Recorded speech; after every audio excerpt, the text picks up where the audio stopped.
घर के मंदिर में जलने वाले दीपक, घंटी रोज धोने वालों गौर से सुन लो, वरना पूरा घर हो जाएगा बर्बाद। दोस्तों, जीवन में चाहे कितनी भी मुश्किलें क्यों ना आए, एक चीज कभी मत भूलिए, पूजा मंदिर में रखी घंटी, देवी देवताओं की मूर्तियां और जलते दीपक के साथ कुछ गलतियां ऐसी होती है जो अगर हो गई तो किस्मत का पहिया उल्टा घूमने लगता है। ऐसा दुर्भाग्य आता है कि संभलना भी नामुमकिन हो जाता है। घर में बरकत रुक जाती है, खुशियां सूख जाती हैं और गरीबी ऐसे कदम चूम लेती है कि चाहकर भी हटती नहीं। भक्तों, हो सकता है आप भी अनजाने में वही गलतियां कर रहे हो, इसलिए पैसा पास टिकता नहीं, घर में अशांति रहती है और सफलता बस दूर से हाथ हिलाती है। हम बिना समझे जाने अनजाने कुछ ऐसा कर बैठते हैं जो हमारे भाग्य का दरवाजा बंद कर देता है, और जब सब हाथ से निकल जाता है तब हमारे पास रह जाता है सिर्फ पछतावा और ताने। लेकिन घबराइए मत, आज इस प्रवचन में हम आपको पूजा मंदिर से जुड़ी हुई रहस्यपूर्ण बातें बताएंगे, जिन्हें सुनकर आपका दिल खुद कहेगा, गुरुजी आपने तो मेरी सोई किस्मत जगा दी। तो भक्तों, इस प्रवचन को अंत तक सुनना, क्योंकि ये सिर्फ जानकारी नहीं, ये आपकी जिंदगी बदलने की कुंजी है। बहुत से लोग पवित्र वस्तुओं को धर्म का प्रतीक मानकर मंदिर में रख लेते हैं, लेकिन वहीं सबसे बड़ी गलती कर बैठते हैं। आज हम विस्तार से जानेंगे कि पूजा मंदिर में कौन सी चीजें रखना शुभ है और कौन सी अशुभ, दीपक कितने बजे जलाना चाहिए और जलाते समय कौन सा मंत्र बोलना चाहिए, घंटी कब बजानी है और सुबह बजानी है या शाम को, और कितनी बार शंख कब और कैसे बजाना चाहिए और बजाते समय किस मंत्र का जाप करना चाहिए, दीपक रोज धोना चाहिए या नहीं, मंदिर में कितनी मूर्तियां रखनी चाहिए और क्यों। ये 7-8 बातें छोटी लग सकती हैं, लेकिन इनका असर आपकी किस्मत पर सीधा पड़ता है। और अभी परसों के कथा में एक भक्त ने हमसे पूछा था, गुरुजी मैं रोज पूजा करता हूं लेकिन फल क्यों नहीं मिलता, उल्टा नुकसान ही हो जाता है। इस प्रवचन में हम इस रहस्य को नजदीक से जानेंगे।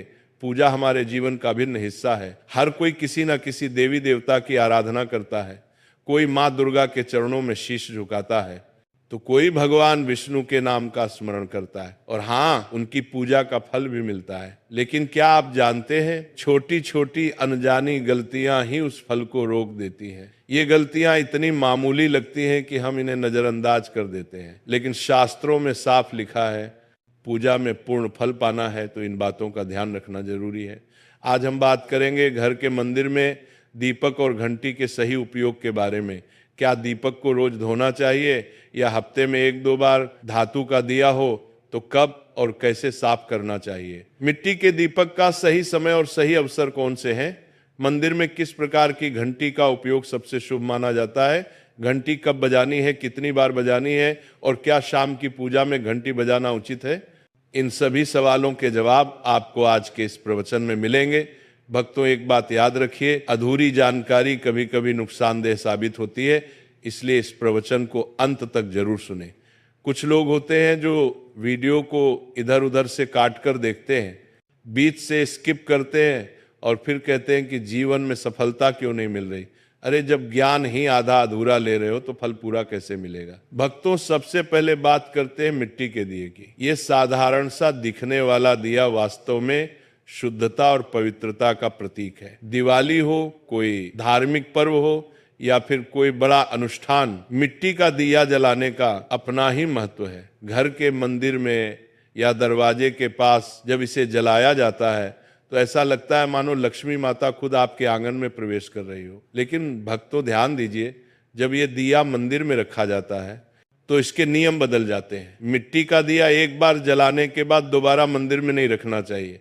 हर बार नया मिट्टी का दिया ही उपयोग करना शुभ माना गया है। ऐसा करने से वास्तु दोष दूर रहता है और घर में बरकत बनी रहती है। अब आगे इस प्रवचन में हम जानेंगे मंदिर की घंटी से जुड़े हुए रहस्य जो शायद आपको पहले कभी नहीं बताए गए। अब आते हैं धातु के दियों पर। आपने देखा होगा कि लोग पीतल या तांबे के दिए इस्तेमाल करते हैं।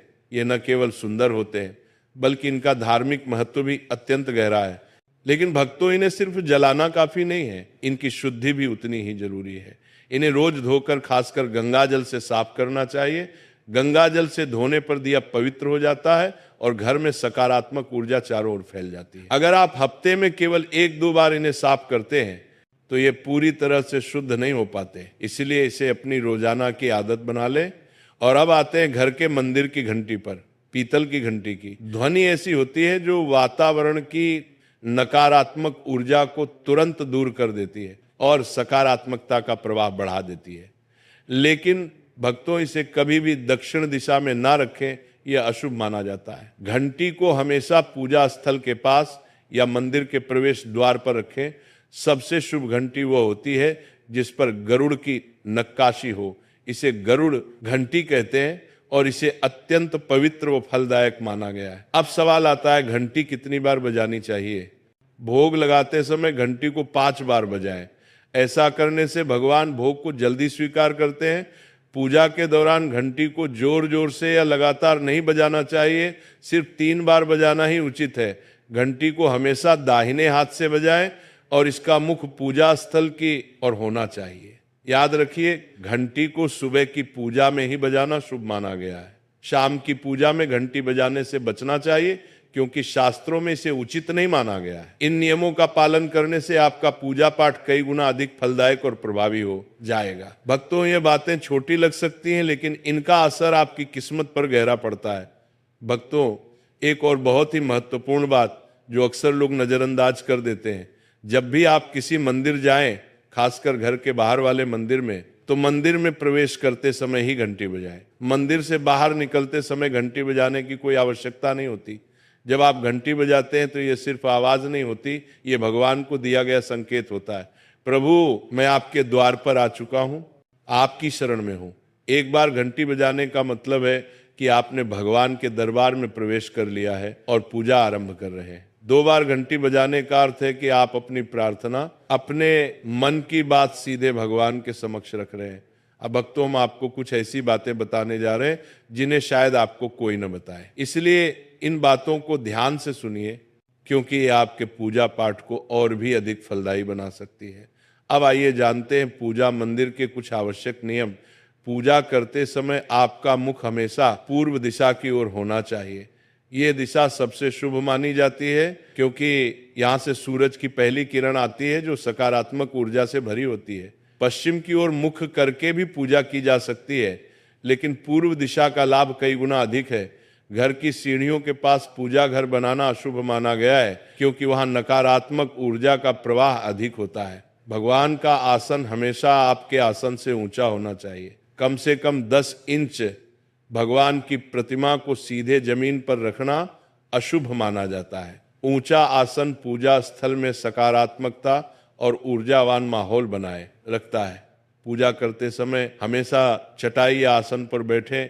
यह न केवल आरामदायक है, बल्कि ध्यान और श्रद्धा को भी स्थिर रखता है। ध्यान दें कि आपका आसन भगवान के आसन से ऊंचा ना हो, इससे भगवान के प्रति आदर और विनम्रता बनी रहती है। भक्तों, अगली बात बेहद जरूरी है। पूजा घर में कभी भी सड़े, बासी या मुरझाए हुए फूल न रखें। मुरझाए फूल पूजा में अशुभ माने जाते हैं, क्योंकि वे नकारात्मक ऊर्जा को बढ़ाते हैं। हमेशा ताजे, सुगंधित और खिले हुए फूल ही भगवान को अर्पित करें। जब फूल मुरझा जाएं या काले पड़ जाएं तो उन्हें सम्मान पूर्वक मिट्टी में दबा दें। इससे नकारात्मक ऊर्जा दूर होती है और आपके घर में पवित्रता बनी रहती है। भक्तों, एक और महत्वपूर्ण नियम, जिस कमरे में आप सोते हैं उसमें घर का मंदिर नहीं बनाना चाहिए। यदि परिस्थिति के कारण आपको अपने सोने के कमरे में ही मंदिर रखना पड़े, तो रात को मंदिर को ढक दें या उस पर पर्दा डाल दें। इससे रात के समय मंदिर से निकलने वाली ऊर्जा आपके विश्राम को प्रभावित नहीं करेगी। ऐसा करने से घर में शांति और आपकी पूजा में एकाग्रता बनी रहती है। अब एक और विशेष बात, भक्तों कभी भी काले कपड़े पहनकर पूजा ना करें। सनातन परंपरा में माना जाता है कि काले वस्त्र मन में भारीपन और नकारात्मक भाव लाते हैं, जो पूजा की ऊर्जा को कमजोर कर देते हैं। हमेशा शुभ और हल्के रंग के वस्त्र पहने, ताकि मन में शांति, पवित्रता और सकारात्मकता बनी रहे। चलिए अब जानते हैं घर के पूजा मंदिर में किन चीजों को नहीं रखना चाहिए। भक्तों, किसी भी देवी देवता की एक ही तस्वीर या मूर्ति रखें। एक से अधिक तस्वीरें ऊर्जा का संतुलन बिगाड़ सकती हैं और पूजा का प्रभाव कम कर सकती हैं। एक ही रूप को स्थान दें, ताकि भगवान की ऊर्जा पूरे मन से आपके जीवन में प्रवाहित हो। घर में शिवलिंग रखना अत्यंत पवित्र माना जाता है, लेकिन इसे सही दिशा में रखें। हमेशा उत्तर या पूर्व दिशा में रखें और स्वच्छ स्थान पर ही स्थापना करें। इसे शोरगुल या गंदे स्थान पर कभी ना रखें। भगवान की टूटी हुई मूर्तियां या फटी तस्वीरें पूजा स्थान से तुरंत हटा दें। टूटी मूर्ति पवित्रता को कम करती है और सकारात्मक ऊर्जा के प्रवाह में बाधा डालती है। इसे शास्त्र सम्मत तरीके से त्याग दें। शंकर भगवान की कृपा का प्रतीक है। गोमती चक्र से घर में समृद्धि आती है और जल से वातावरण शुद्ध होता है। जल को रोज बदलें और इन पवित्र वस्तुओं को हमेशा साफ रखें। रोज पूजा स्थल की सफाई करें। गंदगी से नकारात्मक ऊर्जा आती है और ध्यान भंग होता है। स्थान को सुंदर, सुव्यवस्थित और सुगंधित रखें ताकि मन सहज रूप से भगवान में लग सके। भक्तों, अब आइए जाने कि हमारे घर के पूजा मंदिर से जुड़े कुछ ऐसे नियम जिन्हें मानना बेहद जरूरी है। सबसे पहले, पूजा स्थान हमेशा घर के शांत और पवित्र कोने में होना चाहिए और अगर वो उत्तर पूर्व दिशा में हो तो सबसे उत्तम है। ये दिशा घर में सकारात्मक ऊर्जा का संचार करती है और आपकी पूजा को और प्रभावशाली बनाती है। ध्यान रहे, पूजा स्थल कभी बेडरूम या रसोई के पास ना हो। ये स्थान दैनिक कार्य और हलचल से भरे होते हैं, जहां नकारात्मक ऊर्जा भी पनप सकती है। मंदिर के आसपास का वातावरण हमेशा साफ सुथरा और सुव्यवस्थित रखें ताकि आपका मन पूजा में एकाग्र हो सके। भक्तों, अब बात करते हैं दीपक और उनसे जुड़े महत्वपूर्ण नियमों की। दीपक जलाना सिर्फ एक परंपरा नहीं, बल्कि ये भगवान के आशीर्वाद और कृपा का प्रकाश है जो आपके घर और जीवन में उजाला भर देता है। दीपक को हमेशा भगवान की मूर्ति के सामने रखें ताकि उसकी रोशनी सीधे भगवान तक पहुंचे और आपके पूजा स्थल को पवित्रता से भर दे। याद रहे, टूटा हुआ दीपक कभी ना जलाएं और पूजा के समय एक साथ 2 दीपक, खासकर तेल और घी के भी ना जलाएं, क्योंकि दोनों की ऊर्जा अलग होती है और गलत तरीके से जलाने से पूजा की शक्ति कम हो सकती है। वास्तु के अनुसार घी का दीपक बाईं ओर और तेल का दीपक दाईं ओर रखना शुभ होता है, लेकिन ध्यान रहे दीपक कभी भी पश्चिम दिशा में ना रखें। दीपक के लिए उत्तर या पूर्व दिशा सबसे अच्छी मानी जाती है। साथ ही बत्ती का मुंह भी हमेशा इन दिशाओं की ओर होना चाहिए ताकि सकारात्मक ऊर्जा का प्रवाह और अधिक बढ़ सके। घी के दीपक में रुई की बत्ती और तेल के दीपक में लाल मौली की बत्ती का प्रयोग करें। रुई की बत्ती से प्रकाश स्थिर और शुद्ध होता है, जबकि लाल मौली वाले बत्ती से वातावरण में शुभ ऊर्जा का संचार होता है। नवरात्रि या विशेष अवसरों पर माँ दुर्गा और माँ लक्ष्मी के सामने गोल बत्ती का दीपक न जलाए, क्योंकि इसे अशुभ माना जाता है। और एक नियम और याद रखें, घी का दीपक जलाने के तुरंत बाद तेल का दीपक ना जलाएं। इनके बीच थोड़ा अंतर रखें ताकि वातावरण में संतुलन और पवित्रता बनी रहे। इन छोटे छोटे नियमों का पालन न सिर्फ आपके घर में शांति और समृद्धि बनाए रखेगा, बल्कि आपकी पूजा को भी अधिक फलदायी बना देगा। भक्तों, अब 6वीं बात ध्यान से सुनिए। दीपक हमेशा उसी समय जलाना चाहिए जब भगवान जाग रहे हों, जैसे सुबह के शांत और पवित्र समय में जब पहली किरणें धरती को छूती हैं, उस समय पूजा करते हुए दीपक जलाएं। फिर शाम को आरती के समय जब दिन की थकान ढल रही हो और वातावरण शांत हो रहा हो, उस समय का दीपक वातावरण को और भी पवित्र कर देता है। ये दोनों समय सिर्फ पूजा के लिए ही नहीं, बल्कि ध्यान और आत्मिक ऊर्जा को महसूस करने के लिए भी सर्वश्रेष्ठ होते हैं। इन पलों में दीपक जलाने से घर में सकारात्मक ऊर्जा का प्रवाह बढ़ता है और आपका मन भी निर्मल होता है। 7वीं बात भक्तों, दीपक जलाना केवल धार्मिक नियम नहीं है, वास्तुशास्त्र और ज्योतिष शास्त्र में भी इसका गहरा महत्व बताया गया है। दीपक जलाने से न केवल घर में सकारात्मक ऊर्जा का संचार होता है, बल्कि हमारे जीवन के 7 चक्रों को संतुलित करता है। ये नकारात्मकता को दूर करके वातावरण को शुद्ध करता है और आपके मन को शांति प्रदान करता है। दीपक की हल्की स्थिर लौ मानो भगवान का आशीर्वाद आपके जीवन को रोशन कर रही हो। इसलिए भक्तों, जब भी आप दीपक जलाएं, ऊपर बताए गए सभी नियमों का पालन जरूर करें। यही नियम आपके जीवन में भगवान की कृपा को स्थायी बनाएंगे और घर में सकारात्मकता का प्रवाह निरंतर बनाए रखेंगे।